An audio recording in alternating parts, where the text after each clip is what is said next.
जय हिंद साथियों। स्वागत है आप सबका एक बार फिर आपके अपने YouTube चैनल जी के राम बागरी पर। और आपने जो है इस परिवार का सदस्य बनने के लिए आप सबका तहे दिल से शुक्रिया। देखिए, आज जो देखने वाले थे वो सिलेबस के बारे में देखने वाले थे कि जो रीट का सिलेबस है वो क्या रहता है, किस प्रकार रहता है। तो एक बार जो प्री रीट है, मैंने पहले सोचा था कि मेंस का करवाऊं, पर एक बार क्या है, प्री और मेंस दोनों देख लेते हैं। पहले प्री का और फिर उसके बाद में हम देखेंगे मेंस जो रीट है उसके बारे में। ठीक है, तो देखिए मैं कुछ थोड़ा सा डिस्कस कर लेता हूँ। उससे पहले हम पूरे टॉपिक वाइज जो सिलेबस है उसका पूरा संपूर्ण विश्लेषण देखेंगे। अगर आपने अब तक चैनल को सब्सक्राइब नहीं किया है तो सब्सक्राइब कर लेना, इसको अपने दोस्तों के साथ लाइक और शेयर कर देना। देखिए, देखते हैं क्या होता है प्री रीट एग्ज़ाम में, इसके बारे में डिटेल से देखते हैं। तो जो मैं प्रोसेस बता रहा हूँ ये 2022 में जो नियम आए थे रीट के उसके अनुसार है। ठीक है, तो देखिए इसमें होता क्या है, प्री जो एग्ज़ाम होता है उसमें एक तो नेगेटिव मार्किंग नहीं होती, मतलब नो नेगेटिव मार्किंग। ठीक है, मतलब जो गलत प्रश्न होते हैं उसके लिए एक भी नंबर नहीं काटा जाता। और इसमें जो क्वेश्चन आते हैं टोटल वो आते हैं 150 प्रश्न। और इसके जो मार्क्स होते हैं वो भी पूरे 150 ही होते हैं। ठीक है, इसमें से आपको जो पासिंग मार्क लाने होते हैं, पासिंग मार्क्स, तो वो एससी और एसटी के लिए, इनके लिए तो है 55%, और बाकी के लिए है 60%। यानी कि 150 में से आपके 90 नंबर आना जरूरी है। ठीक है, ये मान के चलिए कैटेगरी कोई सी भी हो, बेसिकली हम 90 क्वेश्चन का टारगेट लेके चलते हैं, जिसमें आपकी जो है प्री रीड की पात्रता हो जाएगी। ये क्लियर हो गया। 150 क्वेश्चन, वही टाइम वो होता है 3 घंटे का। 3 घंटे का टाइम होता है, इसमें नेगेटिव मार्किंग नहीं होती, एक क्वेश्चन एक नंबर का होता है। ठीक है, अब इसमें क्या होता है कि जो सब्जेक्ट होते हैं, सब्जेक्ट वो कौन कौन से होते हैं। एक तो आपकी जो मनोविज्ञान है, साइकोलॉजी जिसको हम बोलते हैं मनोविज्ञान, इसके आते हैं 30 प्रश्न। एक आपकी जो भाषा होती है, भाषा फर्स्ट, दो भाषाओं का चुनाव चुनाव करना होता है, ये 30 नंबर की। और एक होता है भाषा सेकंड, ये भी 30 नंबर की। एक आती है गणित, और ये वो 30 नंबर की। और एक आती है पर्यावरण। ठीक है, तो पर्यावरण भी कितने नंबर की, 30 नंबर की। तो टोटल हो गए 150, ये ध्यान रखना। अब देखिए जो सिलेबस डिवाइडेड है, इसमें दो चीजें ध्यान रखने वाली है। जो भाषा का चुनाव करते हैं हम, इसमें ध्यान ये रखना है कि जो हम भाषा सेलेक्ट करते हैं, तो भाषा अपनी जो लैंग्वेज होती है उसके हिसाब से हम दो अलग अलग भाषाओं का चुनाव करना होता है। या तो वो हिंदी हो सकती है, या फिर इंग्लिश, या आपकी संस्कृत है तो संस्कृत, पंजाबी, उर्दू, गुजराती, जो आप लेना चाहो, जो आपकी सब्जेक्ट है वो ध्यान रखना। ठीक है, अगर आपने भाषा फर्स्ट में इसमें से एक चुननी पड़ेगी, तो आप इसको वापस दोबारा भाषा सेकंड में नहीं चुन सकते। मतलब भाषा सेकंड में आपको दूसरी चुननी होगी। अगर मान लो आपने फर्स्ट लैंग्वेज हिंदी चुनी है, तो अब आप हिंदी नहीं चुन सकते सेकंड लैंग्वेज में, आपको इंग्लिश या संस्कृत दोनों में से एक चुननी होगी। और अगर आपने फर्स्ट लैंग्वेज इंग्लिश चुनी है, तो आप हिंदी, संस्कृत, वॉट जो आपका सब्जेक्ट है वो चुन सकते हो। तो ये बेसिक चीज़ थी, ये ध्यान रखना। अब इसके बाद में हम देखते हैं वो है सिलेबस, जो इनका डिटेल है। अब देखिए इसमें कुछ कॉमन चीज़ मैं बता देता हूँ। जो सेकंड जो सिलेबस है उसमें जो आती है, मतलब सेकंड लेवल में, या सेकंड लेवल में भी फ़र्क इतना सा ही है कि आपको साइकोलॉजी ये चीज़ें चुननी होती है। इसमें आपके भाषा के बाद में जो सब्जेक्ट है वो सब्जेक्ट आ जाता है यहाँ 60 नंबर में। ठीक है, तो ये थोड़ा सा ध्यान रखना। ये फर्स्ट लेवल का है, ये L1 का सिलेबस है भाई। ठीक है, आप चाहें तो डायरेक्ट नेट पे सर्च करके सिलेबस रीट L1 का जो सब्जेक्ट सिलेबस है उसको सर्च करके वहाँ से भी पूरा देख सकते हैं। मैं बेसिक बेसिक चीज़ें बता रहा हूँ, ये L1 का है। ठीक है, अब ये प्री का है, और प्री। अब मेंस में क्या होता है, देखिए साइकोलॉजी होगी, जो मेंस आता है, मेंस का जो सब्जेक्ट है मेंस, उसमें साइकोलॉजी होती है, भाषा एक, और गणित। ये पर्यावरण की जगह अब उन्होंने राजस्थान जीके कर दिया। ठीक है, ध्यान रखना, वहां पर वेटेज कम कर दिया पर इनका, और उधर राजस्थान जीके, मतलब राजस्थान जीके जो है वो ज़्यादा बढ़ा दिया। तो हम देखेंगे कौन कौन से जो है सब्जेक्ट हम एक साथ इस तरीके से पढ़ें कि आपका प्री भी क्लियर हो जाए और मेंस की भी तैयारी हो जाए। ठीक है, तो देखिए साइकोलॉजी सेम वही है, बस थोड़ा सा जो नंबरों का शिक्षण विधियाँ हैं वो कम कर दिए, मतलब उन्होंने यहाँ 30 नंबर की है, वहाँ प्रत्येक जो सब्जेक्ट है वो 18-18 नंबर का है। ठीक है, तो देखते हैं, सिलेबस देख लेते हैं एक बार।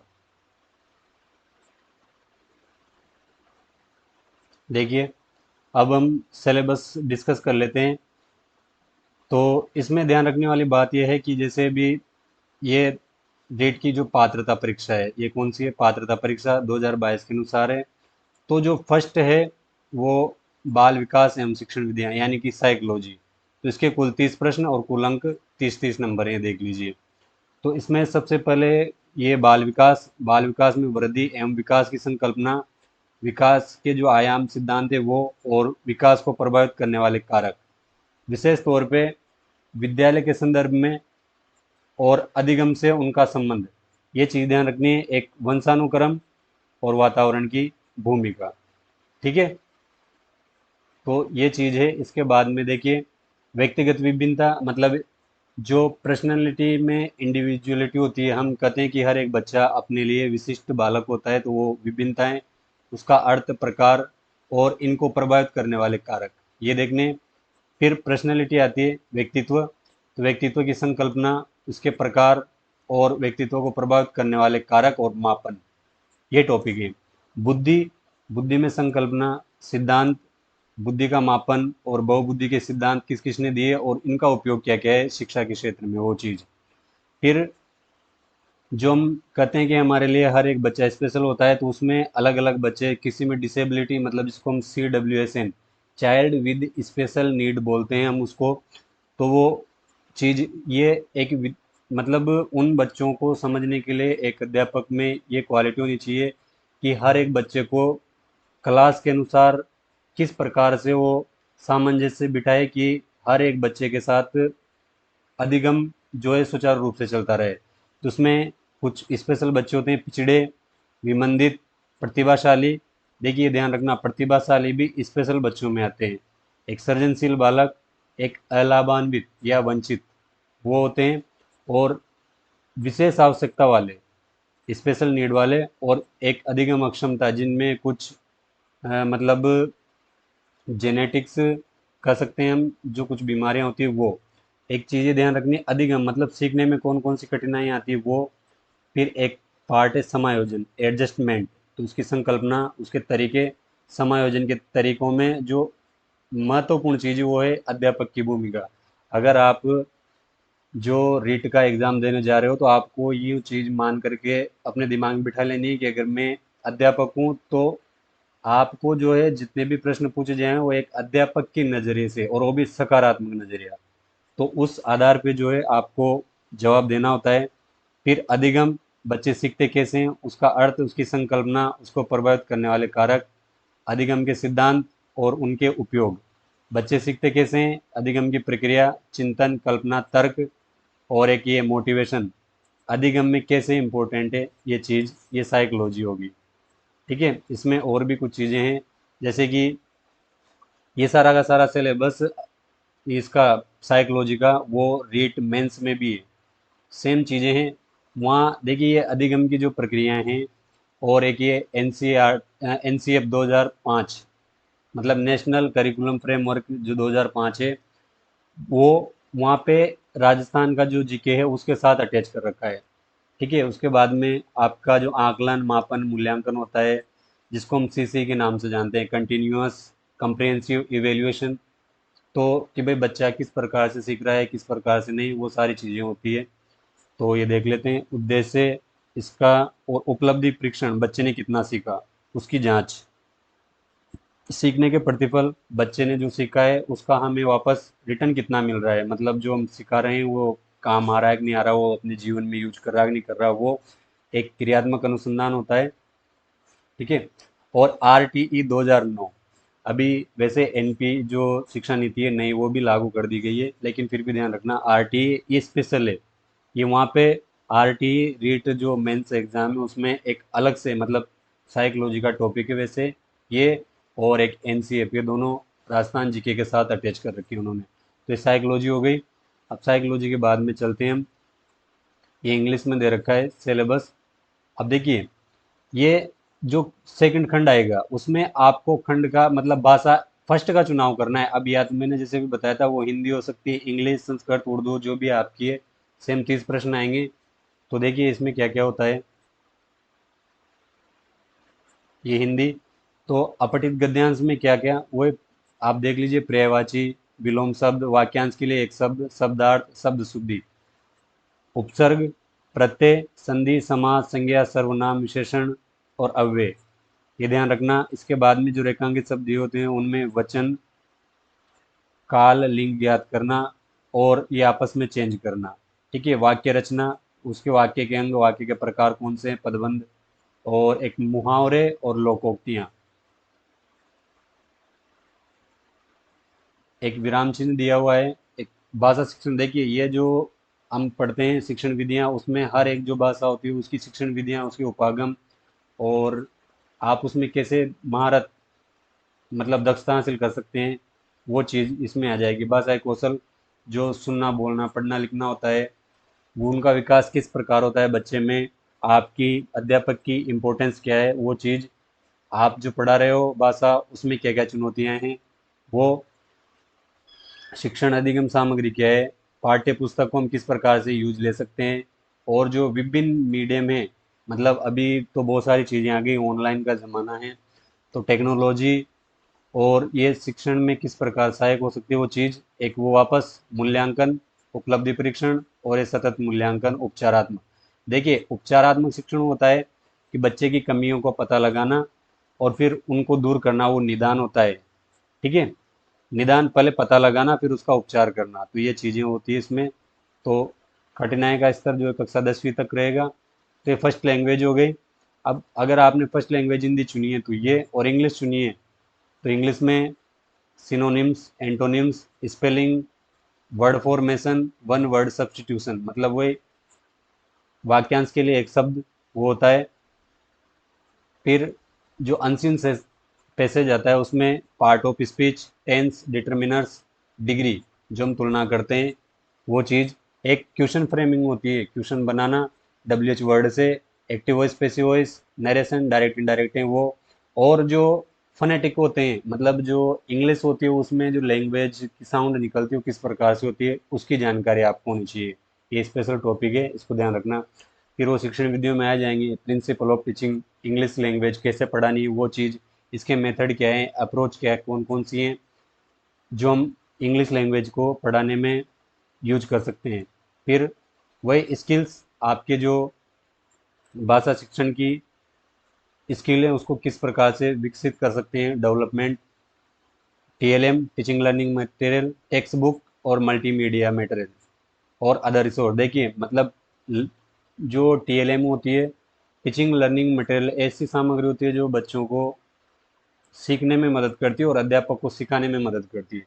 तो जैसे अभी ये टेक्नोलॉजी है, मैं बोर्ड पर समझा रहा हूँ, अब इस चीज़ को लिख करके समझाना बहुत, मतलब थोड़ा ज़्यादा टाइम खर्च होता है, लेकिन टेक्नोलॉजी की वजह से कितना आसान काम हो गया है, तो ये एक TLM के रूप में काम कर सकती है। हम जो भी टॉपिक पढ़ा रहे हैं उसको किस प्रकार से आगे बच्चों के इस प्रकार से प्रस्तुत करें कि एक एक चीज़ उनके समझ में आ जाए, और PSCC है ऐसे ही। तो ये फर्स्ट लैंग्वेज हिंदी और इंग्लिश हो गई, बाकी जिनके संस्कृत है वो संस्कृत देख लेना।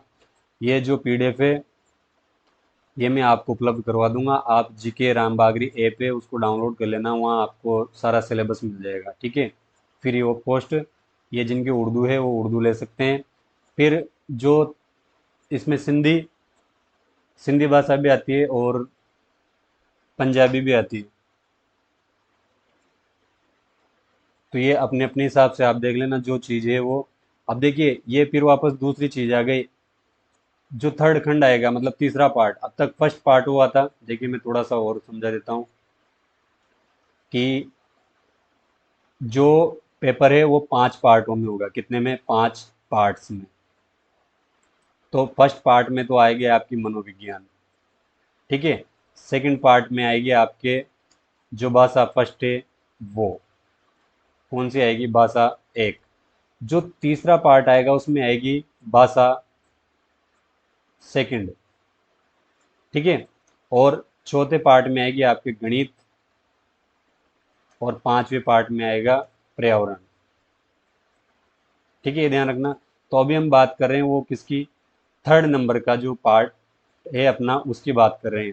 तो थर्ड नंबर में आपको जो भाषा चुननी है वो थर्ड चुननी है। कौन सी? मैं एक बार इनको मिटा देता हूँ।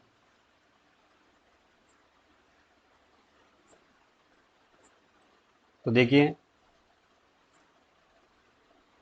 आपको सेकंड भाषा के रूप में अगर आप हिंदी लेते हो तो 30 प्रश्न, लेकिन इसमें थोड़ा सा सिलेबस में डिफरेंस आ जाता है। क्या डिफरेंस आता है कि व्याकरण संबंधित प्रश्न इसमें युग्म शब्द, वाक्यांश के लिए एक शब्द, उपसर्ग, प्रत्यय, वही संधि, समास, संज्ञा, सर्वनाम, विशेषण, क्रिया, लिंग, वचन, कारक, काल, शब्द शुद्धि, ये तो है ही सही। लेकिन इसमें जो आता है वो थोड़ा सा ये शिल्प सौंदर्य, जिसको हम कहते हैं काव्य, काव्य की जो भाषा है या यूं कहूँ साहित्य, लिटरेचर, वो थोड़ा सा ज़्यादा आ जाता है। सेकंड लैंग्वेज का मतलब यूं है कि आप जो दूसरी भाषा के रूप में चुनाव कर रहे हो उसमें आपको ज़्यादा जानकारी होनी चाहिए। तो उसमें भाव, सौंदर्य, विचार, नाद, शिल्प, आप अगर लिटरेचर पढ़ते हो हिंदी या इंग्लिश तो आपको पता होगा कि हिंदी में किस प्रकार से जो छंद होते हैं, व्याकरण का ज्ञान होता है, रचना किस प्रकार से होती है, कौन सा नाद, उसमें शिल्प कौन से होते हैं, अलंकार कौन से होते हैं, भाव कौन सा है, प्रतिबिंब कौन से बनते हैं, बिंब, वो चीज़ है। और इसमें वाक्य रचना, वाक्य के अंग, वाक्य के भेद, पदबंध, मुहावरे, लोकोक्तियां, कारक चिन्ह, अव्यय, विराम चिन्ह, ये सेम है। बाकी जो शिक्षण विधियां हैं वो आई जाएगी। ये भाषा शिक्षण की विधि, वो उपागम, वो बाकी सारी चीजें सेम है। फिर वो आपके सीसी जो हम करते हैं सतत व्यापक मूल्यांकन, और जो सुनना, बोलना, पढ़ना, वो चीजें उपचारात्मक शिक्षण, ये बाकी पीछे वाला जो शिक्षण विधियों का पार्ट है वो सारा सेम रहेगा, बस बदला होगा थोड़ा सा ग्रामर में। वही चीज मैं इंग्लिश में भी बता देता हूँ एक बार कि अगर आप सेकंड लैंग्वेज सेक्शन थर्ड अगर इंग्लिश लैंग्वेज को सेकंड ऑप्शन के रूप में चुन रहे हो, तो मैंने कहा था सेकंड लैंग्वेज का मतलब है कि आपके जो लिटरेचर का जो पोर्शन है वो कंप्लीट होना चाहिए, जैसे कि लिंकिंग डिवाइस, इसमें ग्रामर, वन, ये वर्ब कंकर्ड, इन्फ्रेंस किस संदर्भ में हम यूज कर रहे हैं वो, ये देखिए ये आ गया, alliteration, simile, metaphor, personification, assonance, rhymes, ये सारे जो इंग्लिश अगर आपकी लिटरेचर है तो आपको पता होगा कि किस प्रकार से उसमें जो हम अलंकार यूज करते हैं वो स्माइली, मेटाफर, पर्सनिफिकेशन, तो ये जितनी भी चीज़ें हैं ये आपने लिटरेचर का पार्ट होती है। इसमें modal auxiliary, common idioms, phrase, ये देखिए literary terms, elegy, sonnet, short story, drama, ये लिटरेचर के पार्ट हैं। जैसे भी अपन हिंदी में गद्यांश और पद्यांश पढ़ते हैं, उसी तरीके से इंग्लिश में भी कविताएं जो चलती है वो अलग अलग तरह की होती है। जैसे कि अपन जैसे हिंदी में रस होते हैं, रस, सेम वही प्रकार इसमें होती है कि शॉर्ट स्टोरी भी हो सकती है, ड्रामा मतलब कोई नाटक हो सकता है, सोनेट वो कविता के रूप में हो सकती है, इलीजी भी हो सकती है, मतलब एक तो तुकांत कविता होती है, एक अतुकांत कविता होती है, मतलब एक तो जिसमें छंद मुक्त होती है, एक छंद बद्ध होती है। तो वो सारी चीज़ें हैं, आप जैसे जो सब्जेक्ट चुनाव करोगे, पढ़ोगे तो वहाँ पता लग जाएगा, ठीक है।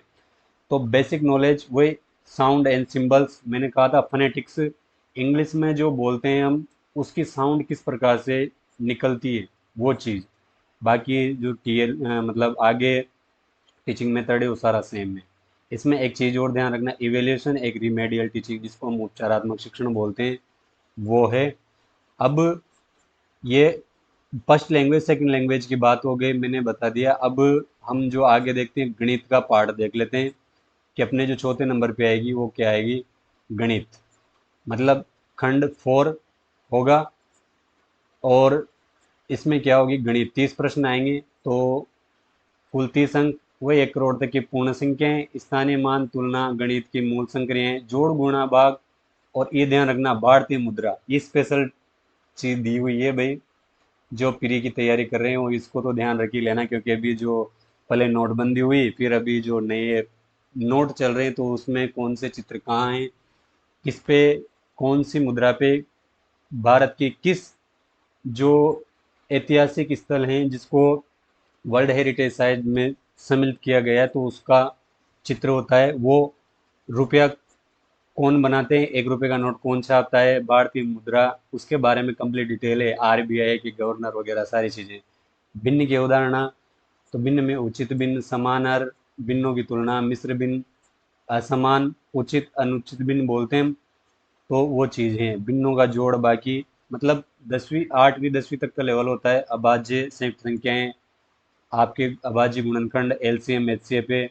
एक नियम है, औसत, लाभ, हानि, सरल ब्याज। देखिए ये जो टॉपिक है ये थोड़ा सा इम्पोर्टेंट है, इसको ध्यान रखना ये चीज़।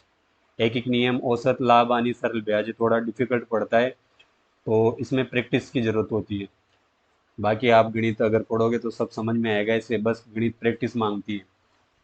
फिर समतल वक्रतल आकृतियाँ, ठोस ज्यामितीय आकृतियाँ होती है, तो उनमें बिंदु, रेखा, किरण, रेखाखंड, कोण, उनके प्रकार, लंबाई, भार, धारिता, क्षेत्र मापन, जो अपन क्षेत्रफल निकालते हैं वो, वर्गाकार, वर्ग, आयत, घन, घनाभ जो होते हैं उनके पृष्ठीय क्षेत्रफल और परिमाप है। फिर वो गणित की शिक्षण विधियाँ आएगी, इसमें प्रकृति, तर्क शक्ति, गणित की महत्ता क्या है जीवन में, गणित की भाषा कौन सी होती है, सामुदायिक गणित, मतलब अपने समाज में गणित कहाँ कहाँ काम आती है वो चीज़, और आंकड़ों का प्रबंधन। इसके बाद में इसकी गणित शिक्षण की विधियाँ, शिक्षण में गणित पढ़ाने में कौन कौन समस्याएं आती है, अगर कुछ त्रुटि हो गई है तो उसका विश्लेषण हमें किस प्रकार से निकालना है, अधिगम से संबंध क्या है उसका, निदान किस प्रकार करना है, और उसका उपचार किस प्रकार, मतलब बच्चों को गणित से डर लगता है तो गणित को किस प्रकार से पढ़ाएं कि वो आसान हो जाए। तो ये गणित हो गई। देखिए इसने दे रखा है सेकेंडरी लेवल, कक्षा 10वीं तक की लेवल का जो है आपके गणित आती है। अब जो इम्पोर्टेंट पार्ट है वो है पर्यावरण वाला, क्योंकि पर्यावरण में जो है सारा सिलेबस, ये 5वां खंड है, लास्ट पार्ट पेपर का, और इसमें पर्यावरण अध्ययन कुल 30 प्रश्न आएंगे। लेकिन ये ध्यान रखना, अगर आप पर्यावरण प्री के लिए पढ़ रहे हो ना, तो इसको प्री के लिए लेकर के मत चलना कि सिर्फ मेरे को प्री प्री में पढ़ना है या मेरे प्री में ही काम आएगा, ऐसा नहीं है। आप पर्यावरण को अगर अच्छे से पढ़ रहे हो तो ये पर्यावरण आपके मेंस में भी काम आएगा, क्योंकि इसमें बहुत सारी चीज़ें हैं जो मेंस में दे रखी है। ठीक है, तो जो अपने वहाँ मेंस में काम आएगी, देखिए इसमें देख लेते हैं।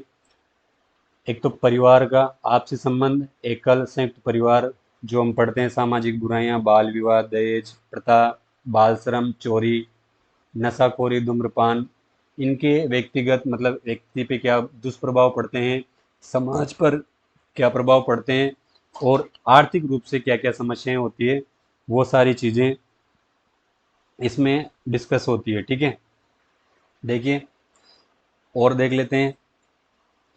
वस्त्र एवं आवास, मतलब हम विभिन्न ऋतुओं में कौन कौन से वस्त्र पहनते हैं घर पर, और उन वस्त्रों का रख रखाव, अगर आपने पहले जो अपने एक्सर्जन क्लास शिक्षा की एक बुक आती थी वो पढ़ी हो, तो उसमें इन चीज़ों के बारे में कंप्लीट डिटेल दे रखा है, तो किस प्रकार से हमें यूज करना चाहिए। अब देखिए मैं बता रहा हूँ आपको, हस्तकरघा, ये टॉपिक राजस्थान जो अपने कल्चर है उसमें हस्तकला में हम देखते हैं वो चीज़ें, ये जीव जंतुओं की आवास, ये साइंस का पार्ट है, मानव आवास, निकटवर्ती, जो अपने साफ सफाई है, स्वच्छ भारत मिशन उसके बारे में है, व्यवसाय में कपड़े सिलना, बागवानी, ये नॉर्मल चीज़ें हैं। ये अब देखिए राजस्थान जीके में मैं बता रहा हूँ, ये लघु एवं कुटीर उद्योग, ये चीज़, ये राजस्थान ज्योग्राफी का पार्ट है। राजस्थान के प्रमुख उद्योग आ गए, हस्तकलाएं आ गई, उपभोक्ता संरक्षण आ गए, और सहकारी समितियां, ये ज्योग्राफी का पार्ट है, ये आपको वहाँ भी पढ़ना पड़ेगा मेंस में। हमारी सभ्यता संस्कृति, राष्ट्रीय प्रतीक क्या है, हमारे राष्ट्रीय पर्व क्या है, राजस्थान के मेले त्योहार, ये देखिए, ये राष्ट्र सभ्यता संस्कृति में जो अपने राष्ट्रीय प्रतीक हैं, राष्ट्रीय पर्व हैं, ये बेसिक सी जानकारी है। राजस्थान के मेले त्योहार, ये कल्चर का टॉपिक है।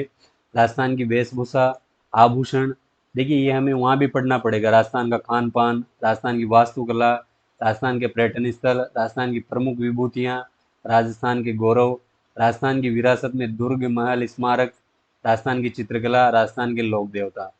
आप देखिए, आप यूँ कहोगे कि सर कि इसमें लोक देवता दे रखा है, लोक देवी नहीं दे रखी। तो मैं ये बता दूं कि उसने जो विरासत ये दी है, राजस्थान के गौरव और प्रमुख विभूतियां, इसमें लोक देवता, लोक देवियां, जो संत संप्रदाय हैं, वो सारी चीजें सम्मिलित हो जाती है। पर फिर भी आपको स्पेशल ध्यान देना है लोक देवताओं के ऊपर, क्योंकि पर्यटन स्थल जो होते हैं ना, पर्यटन स्थल में मंदिर, मस्जिद, गिरजाघर, सब चीजें आ जाती है। अपने ये विरासत में दे रखा है ना, दुर्ग, महल, स्मारक, स्मारकों में सब चीजें आ जाती है, छतरियाँ, मस्जिदें। तो वो चीज़ ध्यान रखनी है। परिवहन संचार में सारी चीज़ें आ जाएंगी, सड़क, सड़क पर चलने के नियम क्या है, यातायात, वो सारी चीज़ें, जीवन शैली पर क्या प्रभाव पड़ता है। फिर ये साइंस का पार्ट आ गया कि जो हम शरीर की देखभाल करते हैं, अंग, उनकी साफ सफाई, और अगर साफ सफाई नहीं करेंगे तो वो बीमार होंगे। तो वो चीज़ है संतुलित भोजन किस प्रकार से करना चाहिए, और जो रोग हैं वो ध्यान रखना कि कौन कौन से एनीमिया, फ्लोरोसिस, मलेरिया, डेंगू, उनके कारण बचाव। पल्स पोलियो अभियान भाई स्पेशल है, इसको ध्यान रखना है। यहाँ से हर बार एक क्वेश्चन आता ही है फ्री में, और हर बार आता ही है, ध्यान रखना कब शुरू हुआ था, क्या इसकी थीम है, कौन ब्रांड एम्बेसडर है, ये सारी चीज़ें, ये साइंस का पार्ट है। वैसे पर्यावरण जो है इतना बड़ा टॉपिक है कि आप जो फ्री में फर्स्ट के 4 भाग कर रहे हैं, हम उतना फर्स्ट 4 में नहीं पढ़ते जितना हमको यहाँ पढ़ना पड़ता है। पर बाकी अगर आप इसको सिर्फ फ्री के लिए न लेकर के, अगर मेंस को लेकर के टारगेट करके चल रहे हो, पढ़ रहे हो ना, तो ये बहुत फायदेमंद चीज़ है, क्योंकि ये सारी चीज़ें अपने वहाँ काम आएगी।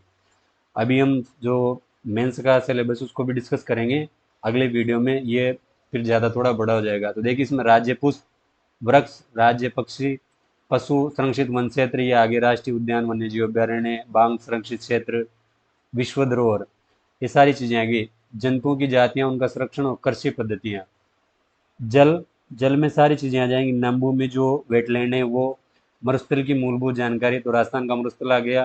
प्रदूषण आ गए, इनका नियंत्रण कैसे करना है, जल के गुण क्या हैं, जल के स्रोत, जल का मैनेजमेंट, वाटर मैनेजमेंट कैसे करना है। राजस्थान में जो हम देखते हैं, टांका, टांका इधर, कुआं, बावड़ी, जितने भी चीज़ें हैं राजस्थान की, कुइयाँ, जो अपने पश्चिमी राजस्थान में विशेष तौर पे, तो वो चीज़ है कि राजस्थान में जो जल स्रोत हैं उनको किस प्रकार से संरक्षण दिया है, और कौन कौन से पेयजल सिंचाई स्रोत। इसमें देखिए, पेयजल और सिंचाई स्रोत में परियोजनाएं आ गई। हमारी पृथ्वी, अंतरिक्ष, सौर परिवार, यहाँ से भी क्वेश्चन हर बार आता है। पर्वतारोहण इसमें स्पेशल है। महिला पर्वतारोही, ध्यान रखना, महिलाओं की जो पर्वतारोहण है उसमें कौन से औजार काम आते हैं, क्या क्या कठिनाइयाँ होती है, और भारत की जो प्रमुख पर्वतारोही महिलाएं हैं उनके बारे में विशेष तौर पे ध्यान देना है। तो और ये बाकी जो शिक्षण विधियां हैं वो आ ही जाएगी। तो ध्यान रखना भाई, इसका भी सेकेंडरी लेवल, मतलब जो स्तर है वो कक्षा 10वीं तक है फ्री का। तो हमने ये कंप्लीट डिस्कस कर लिया है। देखिए, सारी चीज़ें मैंने समझा दी है। तो अब आप तैयारी में जुट जाओ, क्योंकि जो अपनी जो वैकेंसी है वो जल्द आने वाली है, फ्री की घोषणा हो जाएगी। पात्रता मिलते ही आप जो है आगे मेंस के लिए टारगेट कर सकते हो। पर बाकी आप जो इसमें पढ़ रहे हो, जैसा कि अभी मैंने पहले बताया था, एक बार मैं फिर बता देता हूँ। देखिए, ये आधे घंटे के लगभग का वीडियो हो गया है, जिसमें हमने पूरा सिलेबस डिस्कस कर लिया है। देखिए, मैं इसको एक बार बता देता हूँ, ये चीज़ ध्यान रखना आप, कि जो साइकोलॉजी है आपको मेंस में भी पढ़नी पड़ेगी। ठीक है, सारी की सारी। आप जो भाषा पढ़ रहे हो उसमें जो आपकी ग्रामर आएगी वो आपको वहाँ पढ़नी पड़ेगी। चीज़ें ये सारी भी हैं, लेकिन जो पर्यावरण आप यहाँ पढ़ रहे हो ना, स्पेशल ये और साइकोलॉजी, अगर आप प्री में इनको अच्छे से कवर कर लेते हो ना, तो आपको ये मेंस में बहुत फ़ायदा देंगी। तो ये ध्यान रखना भाई, पर्यावरण के जो टॉपिक हैं वो पूरा कंप्लीट डिटेल के साथ, विशेष तौर पे जो राजस्थान जीके के हैं वो तो आपको कंप्लीट करने हैं। साइकोलॉजी अच्छे से पढ़नी है, क्योंकि साइकोलॉजी से ही जो है शिक्षण विधियाँ जुड़ी हुई होती है। तो आई होप आपको चीज़ें समझ में आई होंगी। ठीक है, तो अगर आपने अभी भी चैनल को सब्सक्राइब नहीं किया है तो सब्सक्राइब कर लेना प्लीज़। और जो हम पढ़ने वाले हैं वो मेंस का जो टारगेट लेके चलेंगे, उसमें प्री की भी सारी चीज़ें आ जाएंगी। मैं पहले जीके पढ़ाऊंगा, कोशिश करेंगे कम समय में ज़्यादा से ज़्यादा पढ़ने की। तो आप जुड़ोगे, जितने ज़्यादा से ज़्यादा जुड़ोगे उतना पढ़ने का मज़ा अच्छा आता है, क्योंकि जैसे क्लास में जितने ज़्यादा बच्चे होते हैं तो पढ़ाने का एक अलग ही मज़ा आता है। तो वो चीज़ है, आप ध्यान रखना। इसको लाइक शेयर कर देना और सब्सक्राइब कर लेना, क्योंकि जल्दी जो है अभी ये इसका सेकंड पार्ट आएगा जिसमें हम रिट जो मेंस है उसके सिलेबस को डिस्कस करेंगे कि उसमें कहाँ पे किस चीज़ में ज़्यादा वेटेज दिया है राजस्थान जीके में, और कौन सी चीज़ों में जो है कम किया गया है नंबरों का वेटेज, तो वो ध्यान रखना। ठीक है, तो मिलते हैं अगले वीडियो में। तब तक के लिए जय हिंद जय भारत। अच्छे से पढ़िए, मस्त रहिए, और देखिए क्या होता है फिर आगे। हम पढ़ेंगे इसे डिटेल के साथ। तो मिलते हैं नेक्स्ट वीडियो में, तब तक के लिए जय हिंद जय भारत।